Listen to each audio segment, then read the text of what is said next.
Okay, so we'll start by explaining, how the stunts actually work in mechanics. All right. I know a lot of you who are already Dragon Age players. You'd probably already know all of this, but this is for possible prospective newcomers to the system, or just Age as a mechanics system if you don't like Dragon Age the setting. Right. So what you do is it's a 3d6 system.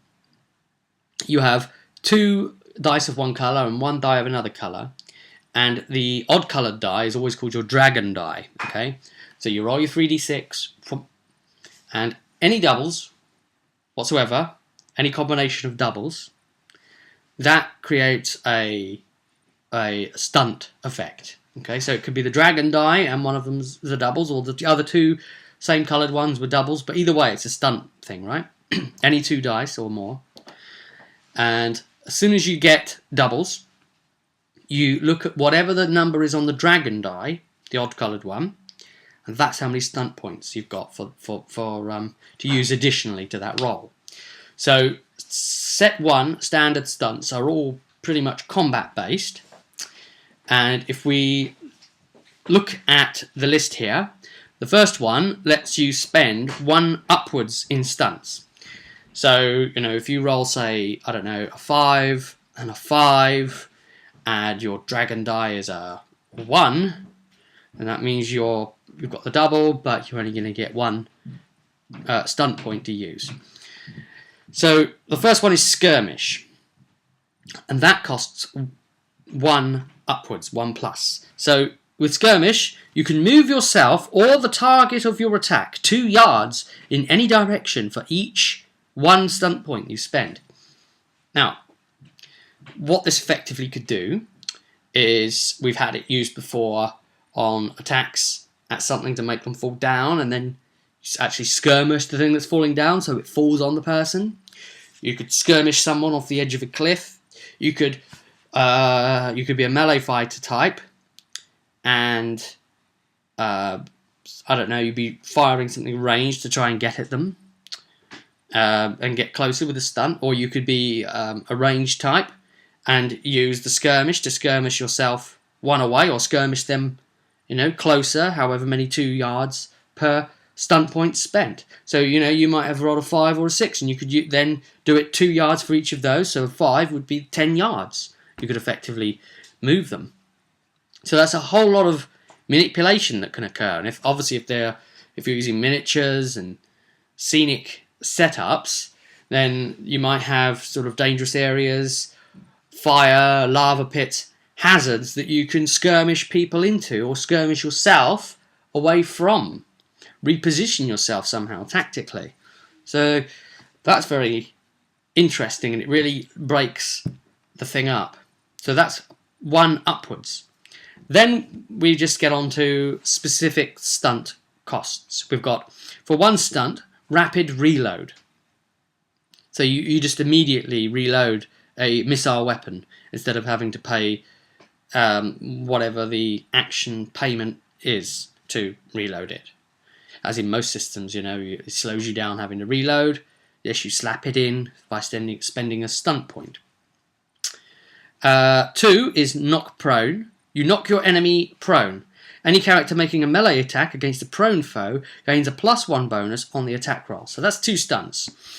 And it's been said before, why would you actually want to knock someone prone when you're pretty much already guaranteed to hit anyway, and all the rest of it? And yes, Dragon Age system does stack up the to hit thing in the end.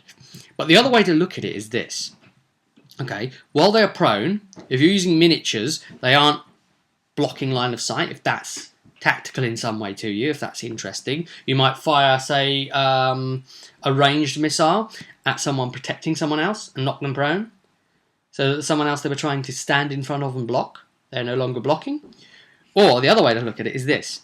If you knock them prone, okay, other people that aren't so good at attacking could then attack them and have an easier chance to hit. Or, and I think this is the absolute most simple one, is the fact that to stand back up requires in them, unless they have quick reflexes, of course, a minor action. So they then cannot aim and attack as well, because aim, would be their minor, and attack would be a major, so they'd have to get up and attack without an aim, for example, or any other convenient minor that you're then stealing from them. Say they might want to ready a potion, or change weapon, ready a new weapon or something. So you're slowing their turn down, and of course once they've got up as well, they're a little bit slower trying to move off. Alright, also for 2 stunt points is defensive stance. So this is the place where the warrior tanks don't quite have the taunt type abilities and all that yet. So instead they can go into defensive stance, or anyone effectively could, for 2 stunt points. Your attack sets you up for defense. You gain a +2 bonus to defense until the beginning of your next turn. So remember, that's 3d6 plus the stat that it's attacking on, plus any bonuses and focuses, versus your defense, which is your dexterity +10, plus any stunt bonuses and other goodie bonuses from your thing. So the numbers start really going together there and getting quite interesting. So the more you can stick on, they might miss you. Also for 2 stunt points, disarm. Everyone is familiar with disarm. You attempt to disarm the target with your melee attack. You and your opponent must make an opposed attack roll. Pretty standard. These attack rolls do not generate stunt points. If you win the test, you knock your enemy's weapon 1d6 plus strength yards away in a direction you nominate. Now that's handy. That's good. You could knock their weapon over a cliff, knock it into a hazard, knock it down a pit, or you could knock it in the direction of your buddies, where he doesn't want it to be. Whereas he wants to recover it, he's going to have to go further into enemy territory. So you could attempt to do that. It could go against you, but you've attempted it. And it hasn't cost you an action, it's only cost you stunt points. That's always good. Also, on this subject, there is there's a potion of, what is it called? The potion of skill, is it? Or something or other. That lets you have like +2 stunt points to any stunt proc. So that's a nice one. So, there's a free disarm right there.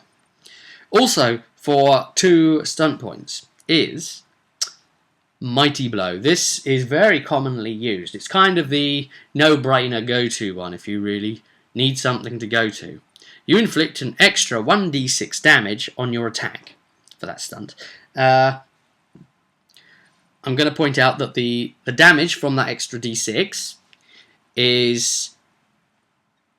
it stacks on top of the damage you've just done. So let's just say you've done 6 damage and you're all chuffed, and then the guy turns around and says, okay, well, I've got 7 armor, so you haven't done any. You say, no, but it adds to the damage I've already done you. So we've already got through the armor, and this is just like a critical extra. It's basically a crit onto your attack. It's not a separate attack of damage. That's nice. And, you could sometimes RP them in as well. Someone might have been, say, skirmished and then Mighty Blow. And I remember we did a thing once where someone was skirmished, I think, off their horse or something.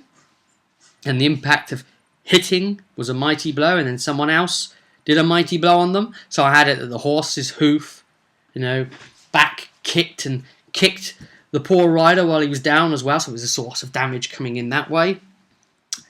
Because, sometimes, a Mighty Blow from a distance could be a bit strange, the way that could come about. Or, particularly effective place where it's just hit. But anyway, it's all good, and it allows you to get character full as well, and come up with reasons how these stunts work out differently each time, contextually, of course. Also for 2 stunt points, so that they're being quite reasonable, because there's a lot you can do with even these very low points, is Pierce Armor. You find a chink in your enemy's armor. His armor rating is halved, rounded down, which is nasty, versus this attack. Okay, this attack. So all those people that come in and like, I'm in plate, I'm armor 10. It's like, now you are armor 5. So that's lovely. And It's more effective the more armor they've got, of course. And there are some situations where you can find penetrating damage can happen, where it allows no armor. So if you already had an attack that did piercing damage, for example, for some reason, the quality of the weapon in some way, some sort of magical effect on it, some sort of situational bonus from the GM, then you do a pierce armor, I as the GM would be saying, well, alright, that's 2 stun points, and the piercing effect now becomes penetrating from the stack. So it's got its uses, because armor can be quite nasty in this game, really, because the values are quite high. So if you don't keep an eye on those values, it can make your party feel a little bit indestructible. So keep in mind, make sure that your NPCs in particular are taking advantage of things like pierce armor, so that your team really feel the threat, feel the danger. Now we're going up in points. For 3 stunt points, you can do a lightning attack. You can make a second attack against the same enemy or a different one within range and sight. You must have a loaded missile weapon to make a ranged attack. If you roll doubles on this attack, you do not get any more stunt points. You can see really that they really have emphasised that. It's like all sort of bonus attack type things. You don't regenerate stunts again, or you could just see like a whole stunt proc chain going on, and it would be mad. Some systems, get by okay on that stuff, like say Dark Heresy, where you can have Righteous Fury confirmed, okay, another Righteous confirmed, another Righteous, and end up doing 40-50 upwards damage in one hit or whatever, and that's fine. But lightning attack, it's nice. It's got its place. But again, you've got the power, you've got the choice. You decide if you hit these procs. Mathematically, by the way, there's a very high likelihood every time you roll that you're going to generate some sort of stunt, because it's 3 dice and only 2 of them need to be the same to be able to get stunt points. So obviously enemies and the players keep on generating stunt points as a battle carries on, and some enemies, you can even play with the stunt point gain mechanics. So like on some bosses, for example, you know that the party's going to come in and gank the boss, gang kill the boss, that you don't want him to be just a weedy little encounter. You want to up the danger level a little bit to make it a bit more impressive for the party to take on and make them have to play harder to win. Well, something you could do is have a particular boss, for example, always generate whatever's on his stunt die, even if he doesn't roll doubles. I've done that before to very good effect. It's really, you really feel a team that's starting to take the mick a little bit. It starts pushing back at them. It goes all sort of like Rocky in Rocky IV against the Russian. It's like, whoa, this is turning around. And then suddenly your party are Ivan Drago, and what are you going to do? Okay, for 4 stunt points, we have Dual Strike. Not to get confused with the 3 points lightning attack. Dual Strike, your attack is so strong it affects 2 targets. It's a cleave, yeah? First, pick a secondary target. He must be adjacent to you if you are using a melee weapon, or within 6 yards of your primary target if you are using a missile weapon. So that's nice. So you could say like an arrow hit, it's some of the shaft splintered off and caught the other guy in the neck or something, and that's what stunts allow you to do. They allow you to really start telling the story within battle as well, if you want to go that way, rather than just, I rolled this versus your numbers, now roll your dice versus my numbers. Numbers versus numbers, we'll have a maths fight, come on, put them up, maths fight, come on! Irate maths teachers having a punch-up isn't very cool, and nor your party playing like that. A bit of tie grabbing and hair pulling. So, anyway, apply the test result of your original attack roll to the secondary targets. In other words, you only make 1 attack roll and apply it to both opponents. If you hit the secondary target, inflict your normal damage on him. So that's great. It's all situational again, which is exactly what it should be. There shouldn't just be a oh, I'll do this. You know, I've seen players thinking about it. They're saying, oh, should I do this or do that? I could knock prone. Jules strike these with me. Is it going to count as outnumbering? He's going to be an extra. You see them working it all out, and that's great because they aren't just rolling dice, hit, roll dice, miss, roll dice, hit. You know, it gives it something else, and that's great. And finally, for the cost of 4 stunt points, we have Seize the Initiative, which is your attack changes the tempo of the battle. You move to the top of the initiative order. Very powerful, guys. This means you may get to take another turn before some of the combatants get to act again. You remain at the top of the order until someone else seizes the initiative. What I tend to do with that is, obviously everyone rolls an initiative amount, and whatever the initiative amount is the highest at that point, I give the person who's just seized the initiative plus 1 of that number, pick up their little thing and put it to the front of the queue instead. And then if someone else seizes the initiative, they'll get plus 1 of that person's number, and they'll be at the front of the queue, and the person that originally seized the initiative would be second. Unless he, of course, spends 4 again and does it once more. I will also point out a couple more important things before we get off here, and that is that these stunts do combine with each other, but you cannot perform the same stunt more than once unless it's skirmish, which is built to perform more than once, okay? So you wouldn't be able to Mighty Blow and Mighty Blow for 2 and 2 points. But you could, say for instance, if you had 5 stunt points, you could go Lightning Attack for 3, and you could do Mighty Blow for 2, and that'd be your 2. And if you had 6 points instead, then you could do a skirmish as well, just for the heck of it. But remember, again, skirmish has to either be you or your target. A lot of players get confused with this and say, I want to skirmish the guy next to him so he's closer in battle now and all this. You can't have that much power over them, alright? The last point I'm going to make about stunts is that the entire core mechanics absolutely play around and support the stunts.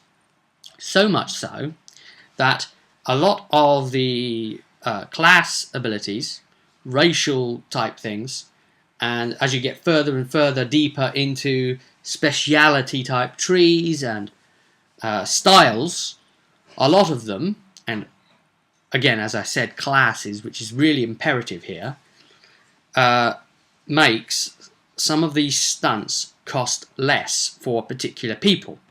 So a great example of that would be that rogues get access to pierce armor for only 1 stunt point instead of 2. And this happens at a certain point while they're leveling up. So, you know, rogues could pierce armor that bit easier and still have some more stunt points left to do something else with, and which a rogue should, shouldn't he really? Because he's hitting with less dangerous weapons, he's got to do his other sneaky stuff to get his extra damage through. He's hitting with like normally 1d6 plus something rather than like 3d6 type weapons. So he needs to rely on his backstabs and his like assassin tree extra plus d6 thing if it's that, and things like pierce armor and clever usage of stunts. A warrior that has gone for the two-hander style specialization thing, if they've gone into that talent, they can end up getting Mighty Blow for 1 stunt point instead of 2. And that's really nice. That's an extra d6 of damage and you've only spent 1 stunt point. So a lot of the things support that too. And sometimes I take the nod towards the mechanics that's been intended there, and I'll sometimes pop a little bit of it into gear. I'll say that this allows you to do seize the initiative just that little bit cheaper or whatever, or instead of 4 it's 3 because you're wearing the boots of gosh aren't I quickness. And yes, so that's nice. Another fun thing about stunts is that you will very often see enemies with unique stunts. We have finished with the list there, that's the whole list, but in the course of playing the game, you'll find a bunch of NPCs have their own unique stunts. So, like, I don't know, there might be like a snake that can coil you, and it sometimes they have it as like a free effect, but certain like snake things might have to do it as a stunt, or they might have like an extra tail lash attack that sort of has a chance at stunning you, maybe, or some sort of unique thing that isn't necessarily portrayed here, but is like a different version of one of these with a few added pieces just to make it more interesting. So, you know, unique stunts are always good. You know, you might find a vampire, for instance, and, you know, it might maybe to suck your blood and regain some health back. You know, that's screaming to be a stunt point, for example. Yeah, a stunt of some sort, and it would cost however much it would cost him to, you know, drain your life and get some health back. But only if he procs stunts, you see. Right, so there we go.